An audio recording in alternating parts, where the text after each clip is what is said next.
Hi, this is Bonnie from Lavinia World, and as you recall, I created this using a sweet poppy stencil, and I was trying to figure out how I'm going to change this out to make it more of a little bit more of a design. And I decided that I wanted this to be an underwater scene, and I cut out this. It's kind of like a ray of light from paper, and I want to use this as kind of like a stencil, and so that's kind of like what my plan is. I haven't made one yet, so this is going to be like the first time to see how this is going to go. I am going to use Distress Oxide Shaded Lilac. Let's just see how this, I know that it's hard to stencil when things are very thin, so I'm going to try to see what we can do. I'm going to lift this up just a little bit and see what we can do to try to keep this ray. I might have to do some other things besides that, but I'm going to come in up at the top where I can see what I'm doing and then come down. Like I said, I know that this little thin strips of paper can move, so I'm going to try to keep it as secure as possible and still get my little rays. Now, this ink is going to be going over what I embossed in the previous video, but I can, because I clear embossed it, I can still wipe that back with a little bit of water on a Q-tip. I think you can see what I'm trying to accomplish with making this little ray. And then I'll be able just to come back in there and add more ink to make it a little bit darker going away from the ray. At least that's my intention. Let's see what happens. It's also kind of fun to experiment when everybody's watching. Oh, I can already see I moved it just a tad, so you can see that the ray part is working. But I want to get this upper right or upper left part a minute, and then we'll pull that away. Okay, let's see what we have. So that gives me a little bit of a ray, which is what I was wanting. And like I said, I'm going to wipe back some of the stuff off of the things I've already stamped. Or not stamped, but stenciled. So I don't want this to be that bright. So I'm going to come back in and I will lighten that up also. But first I want to continue out with the color. And to go with the shaded lilac, I think I'm going to go ahead and still use the faded jeans, but I'm going to test that off here at the side on a piece of paper just to see if it's the right color. And that's how I would really work. Yeah, that would, you see, it does blend with what I already did, but it still works fine. So I'm just going to come in and add that little bit of, make it a little bit darker.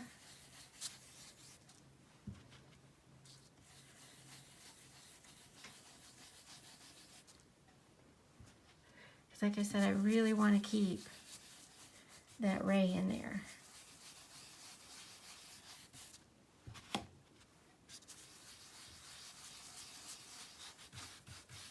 I mean, it's very subtle. And like I said, I don't want to really lose the color on my stencil that we did either. So I'm going to keep it like that, and I'm going to get a color for the ray. All right, so I decided I'm going to go with the antique linen because it's the lightest color that I have. And I'm just going to start here up at the top and blend it down. It's pretty much the same color as my watercolor paper. It's just a hue darker.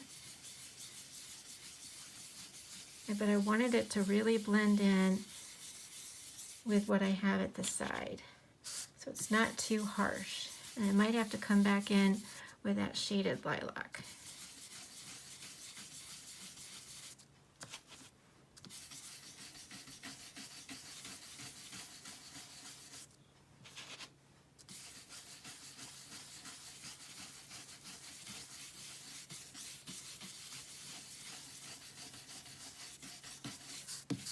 think that kind of like gives it the ray that I was looking for. And I am going to add a little bit more of that shaded lilac.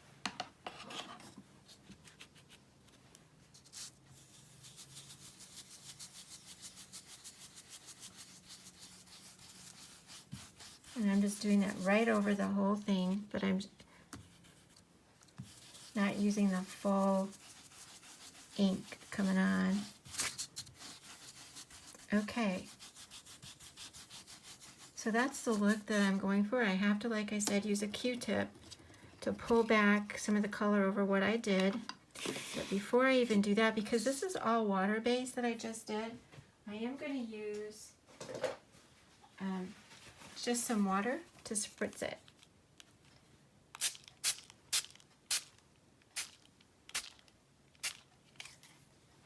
Okay.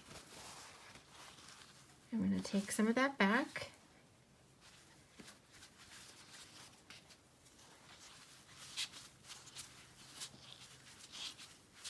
And this will also help take some of that off of what I did on top of the embossing.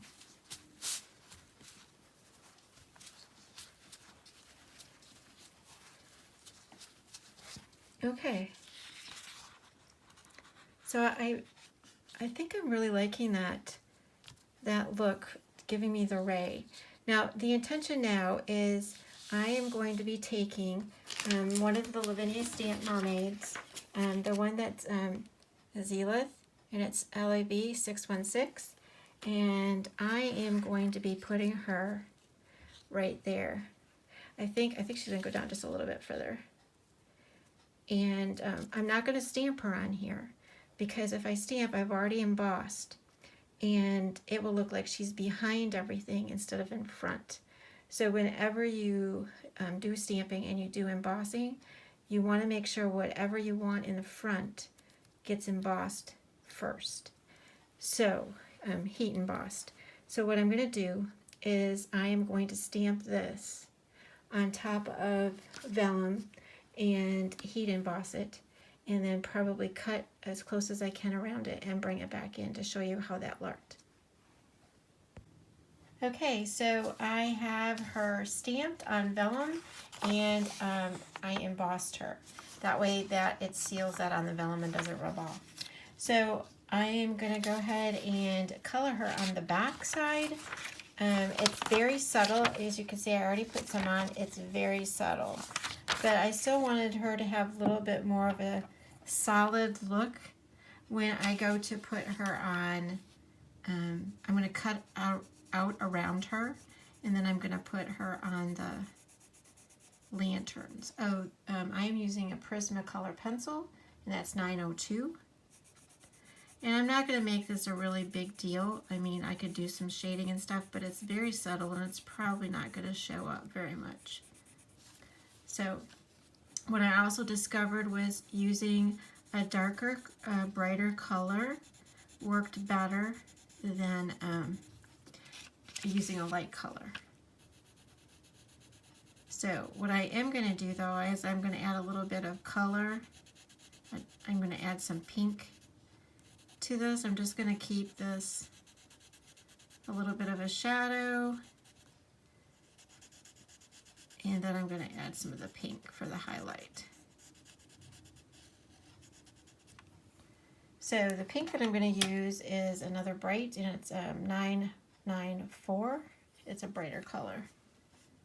And then I'm just going to add that on top of what I just colored, or not, well, to the side, to blend it. It's much brighter on this side than it will be on the other.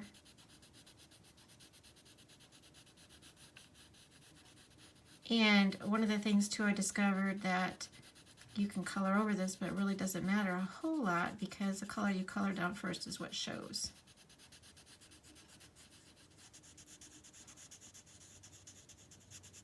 And this is, like I said, just a little quick. Okay, let's flip it over and you can see what I'm saying. It's very subtle. Very, very, very subtle. You can't really see much of it at all. Another thing that I noticed is when I did stamp this, I totally missed part of the hand. And so I'm going to be coloring that in also on this side. Whoops, my pencil just broke. I think that'll still work. And that should fill it in a little bit. It's not perfect. So the other thing I wanted to do, I am going to go ahead and add some of this a color to the bottom, and I didn't pull that out, but I am going to use a 992. It's a little bit of an aqua color, just to add that to the fin. And like I said, I'm really not coloring over those lines. I'm coloring over those lines, but that won't show up on the other side. The black lines will still show up. Okay, let's see how that looks. Okay, I think that's pretty good. And then I think I'm going to also add that to her wing. I could get a little bit more detailed. I just didn't think that for what I'm doing is that big of a deal. The other thing I noticed is if I didn't like something, I can use my eraser and that will take the color away. I'm also going to add a little bit of highlights to her hair. I'm going to use 917. And I'm just going to, like I said, it's just going to be a little bit of highlight.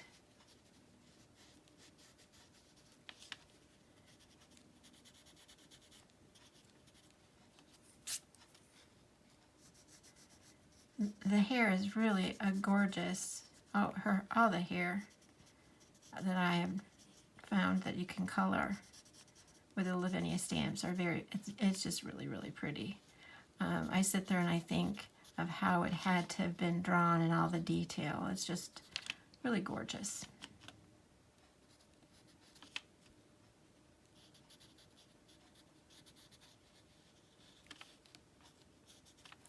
Okay, I think that's going to be good for what I want to do to put on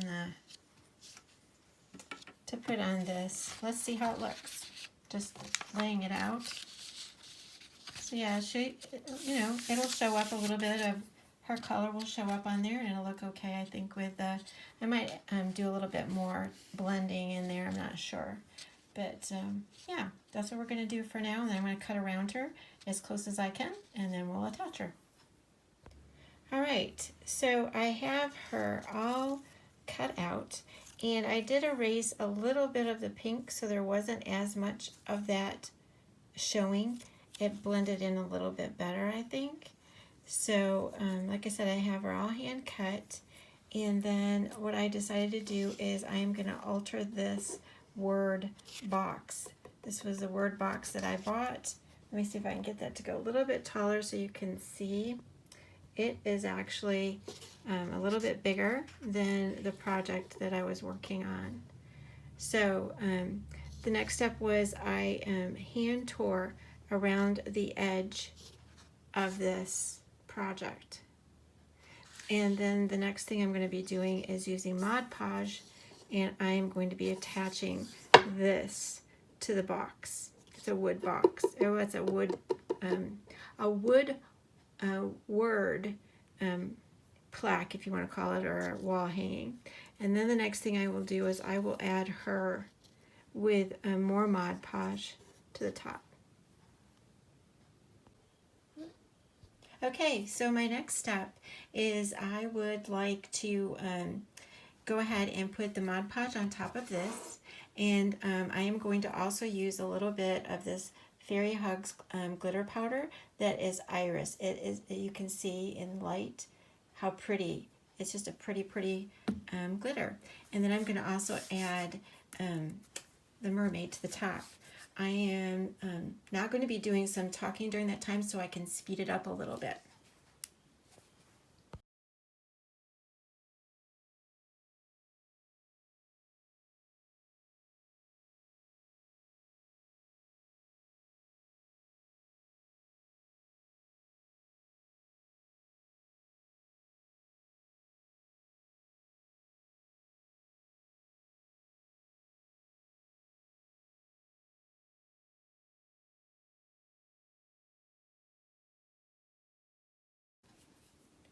Okay, so I added a little bit of glitter, and what I did use, as what I told you before, is I use Iris from Fairy Hugs. It's really pretty. And then I did go ahead and also add Ocean, another really gorgeous glitter. And I added that. Here, let me see if I can get that to, so you can see the little bit of glitter that is on there. So the next thing I decided to do is I wanted to add this little bit of a frame. And not really sure which way I'm going to add it, but I believe, let me put this up just a little bit. I believe I'm going to add it this way. Not really sure. I'm not really sure which way, but at any rate, that was the plan. I think I'm going to go this way. And so it was a total white resin frame, and I had this wax that is a turquoise wax, and all I did was start rubbing a little bit of this wax all around it. And because I felt that it coordinated with a little bit of the fin and the color scheme. And I just left that little bit left to show you how I did that. I just rubbed that on there. And it picks up all the highlights that's in a white frame. The other thing that I want to try is this is another wax that's Indian pink. And I thought that again would highlight a little bit of the glitter that I used. And I think I'm going to bring that to the flower just to highlight that flower there. And I think a little bit of the top up here. If you can see how I did that. And I think the other thing is I'm going to go ahead and pull out the gold, and because I also have a gold, and that will probably be all I'll do on that, unless I add a little bit of the glitter to the frame as well. And you'll see that at the beginning of the photo that I've placed at the beginning. I'll always have the finished product of what I ended up doing, in case I decided after I get this together that I needed something more. But the gold is really, really nice. This one is Firebird.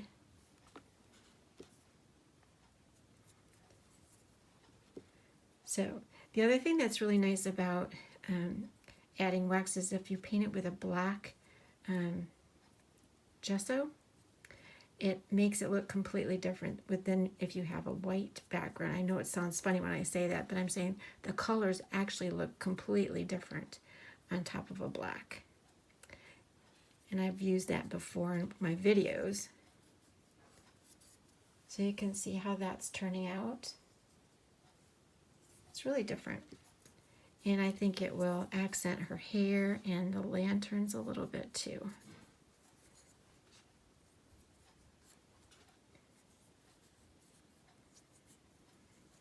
But I think I'm going to add some glitter just to the little bit of the flower that matches with what I've already done. So then how I'm going to do this is I'm just going to put that right there.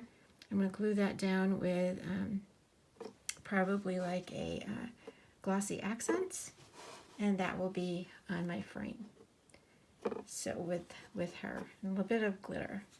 And I think that's what I'm going to be doing, and that's pretty much all I can show you for right now other than gluing that down.